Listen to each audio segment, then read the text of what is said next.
Deputy Rector, Riga Technical University. Deputy Director Zana Purlava, Riga Technical University. We are very happy to open today Riga Technical University Information and Study Center. Idea has been to develop links between universities in Latvia, specifically Riga Technical University, and educational institutions in India. We're quite happy to open the center in Chennai because most of our 1,000 Indian students are coming from this area. Idea of the center would be to smoothen relationship between two education systems, that of European Union and that of India. In order to prepare students for further studies and get international experience, the center will assist to universities in India to understand about curriculum and study courses of Riga Technical University in order to set up double degree top-up programs and to provide intensive courses for Indian students. Yes, okay. Currently, there are more than 1,000 Indian students studying at Riga Technical University. We are offering more than 52 degree programs fully taught in English, and those 1,000 students, they are scattered across all of those different degree programs which we have.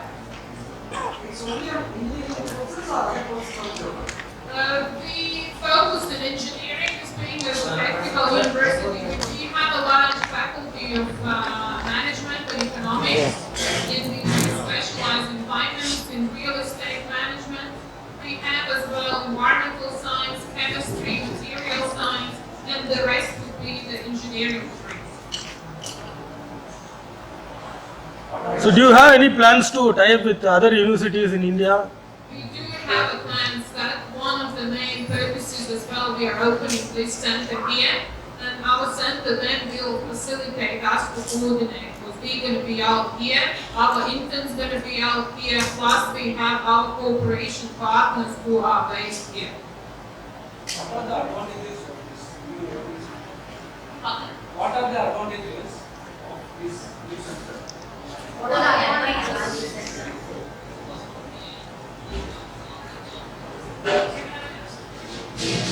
Well, the purpose of the center is to help us to facilitate all the initiatives which we plan with the Indian higher education institutions, that we have a permanent presence here. Otherwise, we hire 3 times a year, and you cannot facilitate the permanent presence.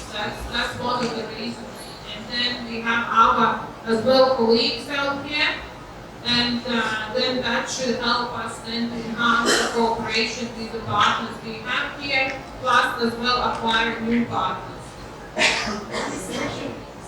would just like to add that since our visits to India are very short and our guests from India are also coming for a very short time, it makes sense that we are both doing our homework. And then it's quite essential for college directors, college principals, vice chancellors of universities, academic departments, already to set up plans for merging programs. It takes time. Usually when professors are involved, I need to say coordination of programs in order to merge them. Of course, it takes a longer time in Europe, and I believe since we are having still different education system, it will take even longer time. And that's the main purpose of the center.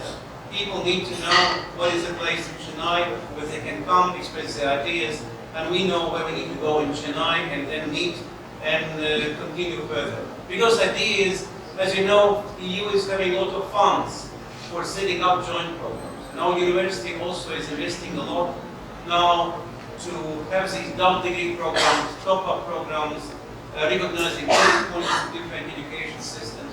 But of course, in order to have serious education systems and to train engineers in those areas where countries like India are needed the most, of course, it takes time. And in that case, such center is really good opportunity. What is the selection criteria for Selection criteria mean for the students? Well, we have different criteria for the bachelor students. If you've done your 10 plus 3 or 10 plus 3, then for the engineering studies, you need to pass the test in mathematics.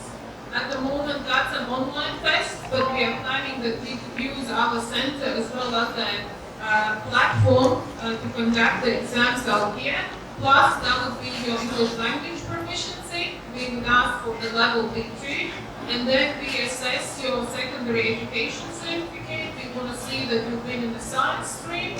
So we are looking at that you've done your mathematics, you've done your physics, if you want to join any of the engineering degrees. For management students, that again would be English, and that would be your higher secondary education certificate. We don't ask for the exam in the mathematics at the moment. And for the master students, then that would be based on your bachelor qualification. That would need to be your first class, first division, plus English language proficiency. For the mathematics, at the moment, it's online test in mathematics. Yes, that's right. How is the job prospect is? So after completion of the course. So do you have any campus? I would say there are two things. One, of course, is if students can do part-time work in Latvia. Of course they can, but we usually don't suggest engineering studies are hard enough for students to have additional part-time work. Again, understanding that you are a very different environment, it should be understood.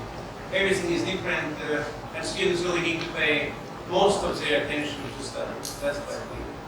During the master studies, the situation changes because our studies, and that's very important now, especially for Indian students, are very practice-based.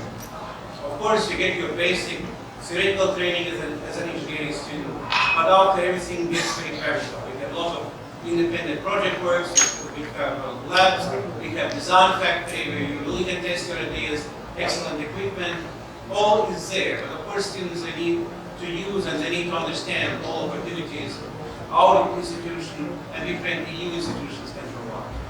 I think it's again very big cost of the center because they need to explain students and student families before they go to Latvia what additional opportunities are there. As for job, answering to your question, it is essential that students are getting practical training somewhere, not just at university, but getting this practical training in Latvia, but there are scholarships. The EU is very eager to provide technical training for technical colleges students. And of course, senior students are our students. Being RTE students, they have excellent opportunities to get further training in Latvia, in Scandinavian countries, in Germany, and that's widely used. They are getting scholarship for that, and then as they go back to India, they are well-trained specialists.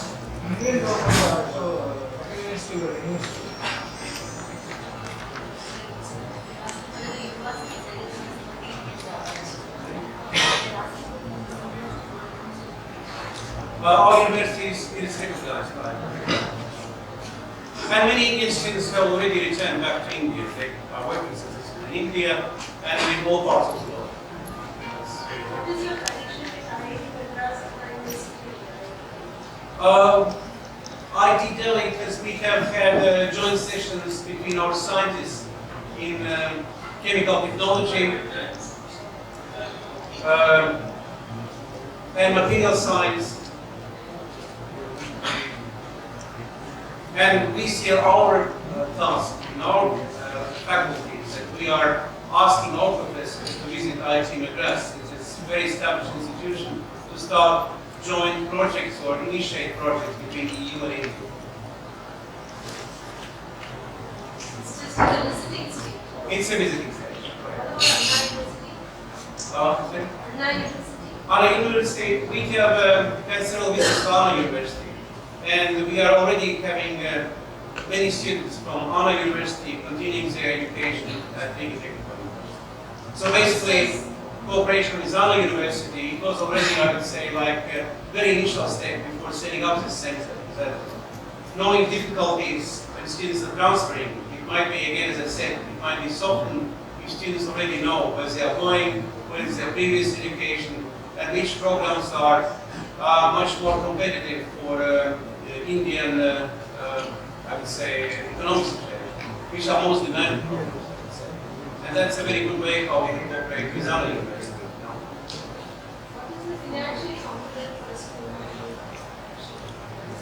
I would say there are certain things I really need to mention. That first of all, we are part of EU and part of Schengen and part of Eurozone, so, which also means that students, being students of our university, of course they can enjoy all the benefits Schengen area and Euro area can provide. Of course, students are always very curious about different places and visiting, but what we always say that it's not always necessary to spend your study life in a very expensive country.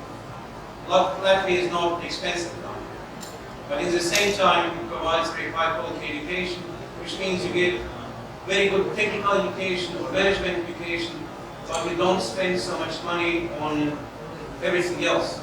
Basically what we tell the families, they need to count on $8,000-9,000 budget for everything, US dollars. Already, Which covers everything, which covers tuition fees, accommodation, living expenses.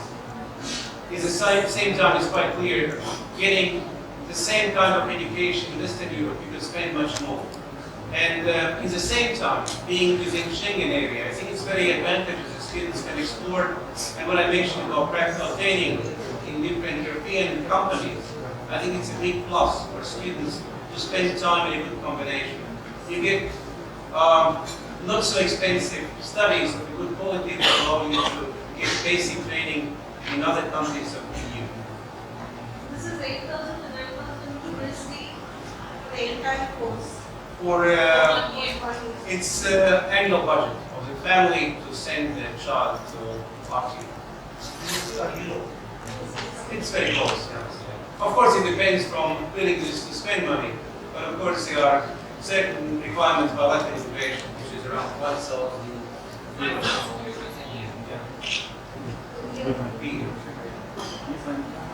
already many university in Chennai, RIGA Technical University, what is special and different from other university? I would say difference again is, first of all, it's very established university. The school was founded in 1862, and it was one of the first technical schools in that part of Europe. That means that scientific schools, which were established in the 19th century, they continue to exist. First of all, I would like to mention chemical technology, mechanical engineering, and management. We have very distinguished alumni, being like mayors, ministers, prime ministers, not just of Latvia, countries like Russia, Poland, Germany, Lithuania. So many countries of the area have sent their children at that time to our school. And I need to say that many schools continue to exist successfully. Again, first of all, I would like to mention chemical technology, because as for scientific results and scientific prestige, it's one of the top research groups in that part of Europe. Any scholarship available? How many? As for the scholarships, when we launched the scholarship scheme for the doctoral students, for the doctoral students there are 2 places. Each faculty for the doctoral students, which would then cover their tuition fee plus, as well that will cover all their living costs, with the condition that they would be involved in the teaching process as well. Apart from that, we have so-called Erasmus scholarships. So other students are studying with us at the bachelor level or master level. They can seek the scholarship from the university to spend a semester or a year in one of our partner institutions in Europe. So for example, you could be our master student, you start your first semester, you complete your first semester of studies, and then you apply for the scholarship to spend your second year or 1 semester of your second year in Germany. So then you get the approval and you get the scholarship. You go to that institution, you don't need to pay any tuition fee, plus you get the scholarship from us. That's how that would work.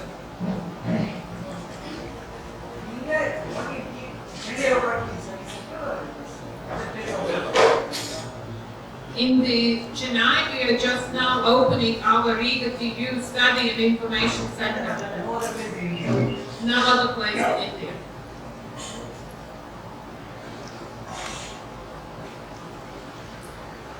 Okay, sir. Thank you, sir. Sir, 2 minutes, bye.